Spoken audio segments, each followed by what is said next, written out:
मेरा नाम फिज़ा बीबी है। मेरियां 2 बेटियां ने, एक बेटी जमांदरू मैसूर है। ये 2 मेरियां बेटियां ने।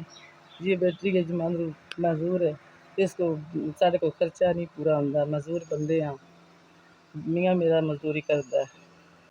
कदी-कदी बीमार हो जांदी, पैंपर लान्ने आं इसको ते साढ़े कोल ओह् भी नहीं पूरे होंदे, ना कोई दवाई लैन होंदी है। गरीब बंदे आं मजदूर। बड़े औखे असीं पालने आं, बड़ी पैंपर भी लाना पै ਜਾਂਦਾ है ਕਿਸੇ बंद माड़े बंदे आं, बड़े औखे-औखे न पालने आपें। Hilda,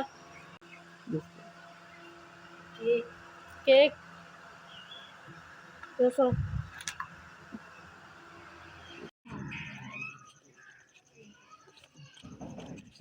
हाँ, ये ਤੁਹਾਡਾ ਕੱਲਿਆ 5000 ਰੁਪਈਆ बड़ी मेहरबानी। बच्ची दा खर्चा है, चलो यही है। असीं कोई बिस्कुट ले लसां, सलांटियां ले लसां, पैंपर ले लसां। अल्लाह ताला चोखा देवे। अल्लाह ताला माड़ियां दी खिदमत करदे रवै। अल्लाह पाक तुहानूं चोखा देवे, अल्लाह सेहत देवे। ਤੁਹਾਡਾ ਕੱਲਿਆ 5000 पड़ गया। बड़ी मेहरबानी। दुआवां देवां। भला होवे, अल्लाह सुख देवे, अल्लाह पाक तुहानूं जिंदगी देवे।